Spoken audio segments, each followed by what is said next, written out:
Sir నమస్కారం sir. నమస్తే sir, Andhra Pradesh హోంమంత్రి అనితా వంగలపూడి గారు ఒక ప్రెస్ మీట్ పెట్టి ఈ గాంజా డ్రగ్స్ నిర్మూలన కోసం చర్యలు తీసుకోబోతున్నట్టుగా అనౌన్స్ చేయడం చూస్తున్నాం. ఎక్కడ కనిపించినా కూడా ఎవరికి కనిపించినా దాని గురించి ఇన్ఫర్మేషన్ ఇస్తే చాలు వాళ్ళకు ఏదో ఒక మనీ రూపంలో ఇస్తామని చెప్పడం కూడా అనౌన్స్ చేశారు.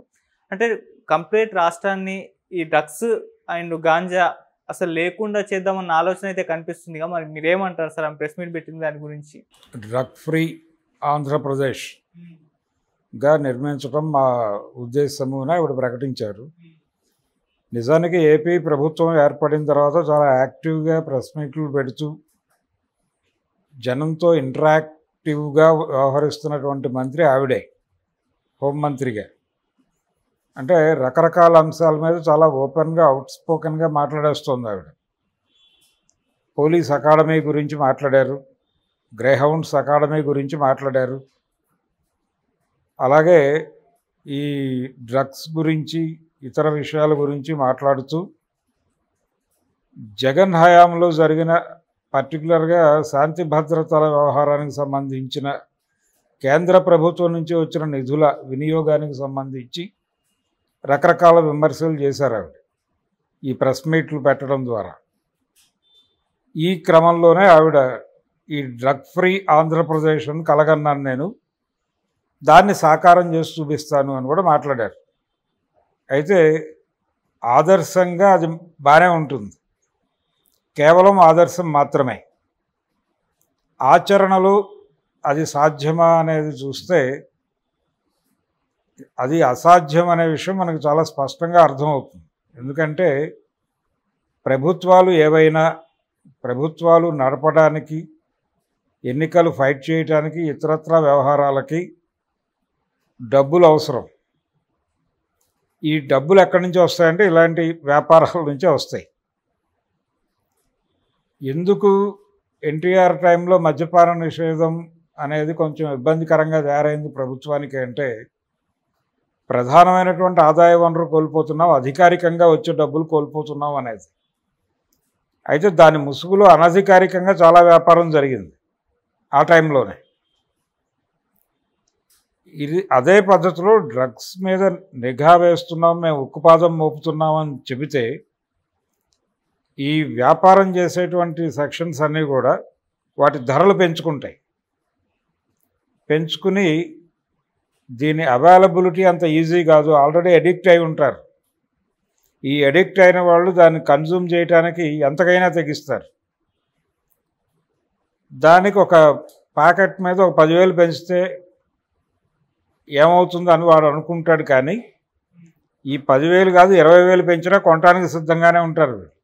కాబట్టి ఈ డ్రగ్ అవైలబిలిటీ అనేది కొంచెం రిస్ట్రిక్టెడ్గా ఉంది అనే వాతావరణం కల్పిస్తే ఆ వ్యాపారం చేసుకునే వాళ్ళు మరింత ధరలు పెంచి అమ్ముకోవడానికి ఒక అవకాశం దొరుకుతుంది. నిజానికి డ్రగ్స్ ఎవరు సరఫరా చేస్తున్నారు, ఆవిడ ఒక మాట చెప్పారు. దానిలో డీ అడిక్షన్ సెంటర్లు పెడుతున్నాం, మేము పెట్టారు ఆల్రెడీ, అక్కడ చాలా తక్కువ మంది మాత్రమే ఉంటున్నారు. ఎందుకు కింగ్ జార్జ్ హాస్పిటల్ లాంటి చోట్ల ఒక బ్లాక్ ఎందుకు కేటాయించలేకపోతున్నాం మనం అని మాట్లాడారు ఆవిడ. మంచిదే, అంటే డీ అడిక్షన్ ప్రోగ్రామ్స్ ఇవన్నీ చేయటం మంచిదే, అది ప్రభుత్వాలు చేయాల్సిన పని, చేస్తాయి కూడా. కొన్ని ప్రభుత్వాలు పట్టించుకోకపోయి ఉండొచ్చు, వీళ్ళు పట్టించుకుని డీ అడిక్షన్ సెంటర్లు పెట్టి దాన్ని ప్రాపర్గా నిర్వహించడం లాంటివి చేయొచ్చు. కానీ సమాజంలో డ్రగ్స్ సరఫరాని మేము టోటల్గా ఆపేస్తాం అని చెప్పడం మాత్రం ఖచ్చితంగా ఆదర్శమే. ఎందుకంటే ఈ డ్రగ్స్ సరఫరా వెనకాల రాజకీయ నాయకులు ఉన్నారు అనేది సుస్పష్టం. పర్టికులర్గా కేంద్ర ప్రభుత్వ అజమాయిషీలోనే డ్రగ్ బిజినెస్ జరుగుతోంది. కేంద్రంలో అధికారంలో ఉన్న ఎన్డీఏ పాలనలోనే డ్రగ్ బిజినెస్ పెరిగింది. ఇప్పుడు అదే కూటమి ప్రభుత్వం ఏపీలో రాజ్యం మొదలుపెట్టింది. ఆ ప్రభుత్వంలో మంత్రిగా ఉంటూ నేను ఇక్కడ డ్రగ్ బిజినెస్ జరగనివ్వను, డ్రగ్ ఫ్రీ ఆంధ్రప్రదేశ్గా చేస్తాను అని మాట్లాడటం గొంగట్లో అన్నం తింటూ వెంట్రుకలు ఏరటమే. ఆ మధ్య ఏపీలోనే జగన్ ప్రభుత్వ హయాంలో 4 కంటైనర్ల డ్రగ్స్ దొరికినాయి ఓ పోర్ట్లో వైజాగ్ దగ్గర. దొరికితే అవి ఏమైపోయినాయో తర్వాత ఫాలో అప్ వార్తలు లేవు. ఆ డ్రగ్సే చాలా చోట్ల కనిపించి ఉండొచ్చు మనకి. రాడిసన్ పబ్లో దొరికినవి అవే కావచ్చు, పూరి జగన్నాథ్ కన్జ్యూమ్ చేశాడు లేకపోతే మరొకడు కన్జ్యూమ్ చేశాడు అని వీళ్ళు చెబుతూ ప్రొజెక్ట్ చేసినటువంటి ఏరియాలో ఆ డ్రగ్స్ ఉండొచ్చు. ఇలా పోర్ట్లు, ఎయిర్పోర్ట్లు టోటల్గా ఇప్పుడు సెంట్రల్ గవర్నమెంట్ కంట్రోల్లో ఉన్నాయి, అదానీ కంట్రోల్లో ఉన్నాయి. ఇంకొక 5 ఏళ్ళు వాళ్ళ కంట్రోల్లోనే ఉంటాయని గ్యారంటీ మొన్నే పొందాం మనం.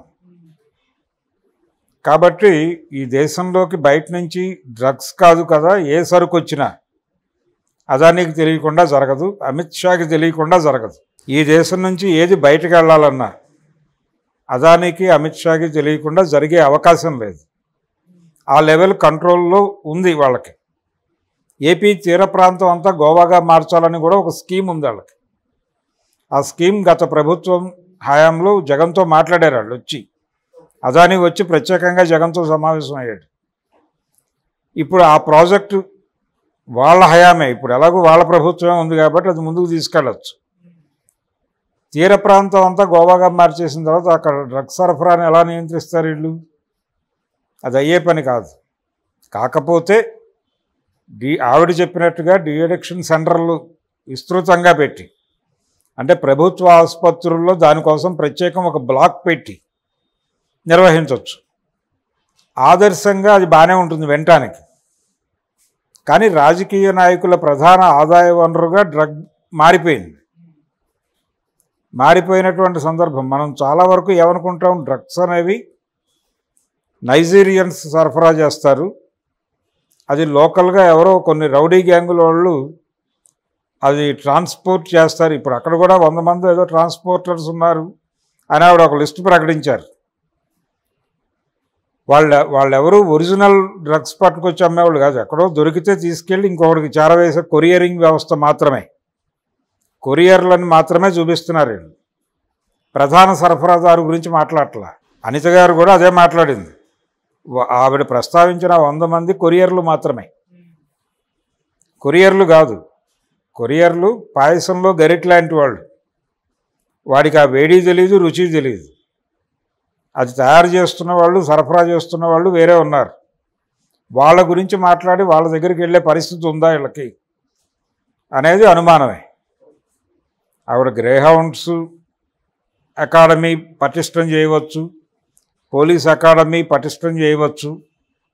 ఏది చేసినప్పటికీ భారతదేశంలో ప్రతి నేరం మీద, పర్టికులర్గా ఇలాంటి నేరాలు, ఇప్పుడు డ్రగ్ కారిడార్ మీద పట్టు సంపాదించడం కోసం కదా మణిపూర్లో అల్లర్లు చేసింది. మణిపూర్లో కుక్కీల మీద ఎందుకు దాడులు చేశారు వీళ్ళు? అడవుల్లోకి వెళ్ళి వాళ్ళ చర్చిలు ఎందుకు విఘాతం చేశారంటే వాళ్ళని అక్కడి నుంచి బేదఖలు చేయించి ఆ డ్రగ్ కారిడార్ ఉంది అక్కడ, 3 దేశాలకు సంబంధించిన ఉమ్మడి భాగస్వామ్యంలో. అక్కడి నుంచి డ్రగ్స్ ఎంటర్ అవుతున్నాయి, సరఫరా అక్కడి నుంచి జరుగుతోంది. ఆ ఏరియాలో కంట్రోల్ కోసం భారతీయ జనతా పార్టీ చేసిన ప్రోగ్రామే అది. మణిపూర్ ఫారెస్ట్లో జరిగిన అల్లర్ల వెనకాల భారతీయ జనతా పార్టీ పాత్ర ఉంది. సో కాషాయం డ్రగ్స్ తింటున్నాం మనం, ఎవరు తిన్నా కానీ. డ్రగ్ బిజినెస్లో ఎవడు డ్రగ్ వెళ్ళినా అది కాషాయమే. ఈ కాషాయ డ్రగ్ వ్యాపారాన్ని కట్టడి చేస్తాను, పైగా దీనికి ఉప ముఖ్యమంత్రి గారి ప్రోద్బలం ఉందని కూడా చెప్పారు పవన్ కళ్యాణ్. ఆశయం అది, డ్రగ్ ఫ్రీ ఆంధ్రప్రదేశ్గా చూడాలి అనేది ఆయన ఆశయం అని ఈవిడ ప్రస్తావించింది. సరే, ఎవరికి ఏ ఆశయాలైనా ఉండొచ్చు, ఏ ఆదర్శాలైనా ఉండొచ్చు. రాజకీయం వ్యాపారంగా మారటం కాదు, రాజకీయ వ్యాపారం జరుగుతోంది. ఈ వాస్తవాన్ని ప్రజలు గుర్తెరగాలి. ఆవిడ కూడా రాజకీయ వ్యాపారంలో భాగంగానే మంత్రిగా ఉన్నారు. ఆవిడ డెఫినెట్గా ఆవిడ ఆశయం చెప్పుకున్నారు, కానీ జరగబోయేది చెప్పలేదు. ఆవిడ హయాంలోనే కాదు, ఎవరి హయాంలోనూ ఈ తరహా, అంటే వైసీపీ హయాంలో కావచ్చు, టీడీపీ హయాంలో కావచ్చు, రేపొద్దున కాంగ్రెస్ పార్టీ అధికారంలోకి వస్తే ఆంధ్రప్రదేశ్లో ఎప్పుడైనా, ఈవెన్ కమ్యూనిస్ట్ పార్టీలు వచ్చినా డ్రగ్ ఫ్రీ ఆంధ్రప్రదేశ్గా మార్చడం అంత ఈజీ టాస్క్ కాదు. రాజకీయ నాయకుల ప్రమేయం, అన్ని పార్టీల నాయకులకి సంబంధం ఉంది దాంతో. వీళ్ళు వాళ్ళు అని లేదు. ప్రతి ఒక్క రాజకీయ నాయకుడికి డ్రగ్ బిజినెస్తో సంబంధం ఉంది.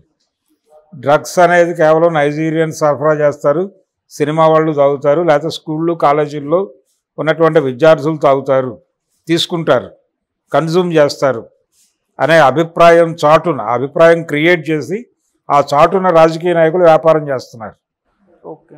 అందుచేత ఈ భ్రమ నుంచి బయటపడాలి. ముందు డ్రగ్స్ అనేవి విద్యార్థులు, సినిమా వాళ్ళు మాత్రమే కన్జ్యూమ్ చేస్తారు, డ్రగ్స్ సరఫరా అనేది నైజీరియన్స్ మాత్రమే చేస్తారు అనే భ్రమ నుంచి బయటకు వచ్చి రాజకీయ నాయకుల పాత్ర ఏమిటి దీని మీద అని కనుక సీరియస్గా మాట్లాడితే, సీరియస్గా పరిశోధన చేస్తే చాలా విషయాలు వెలుగులోకి వస్తాయి. Okay sir, thank you so much sir. Thank you.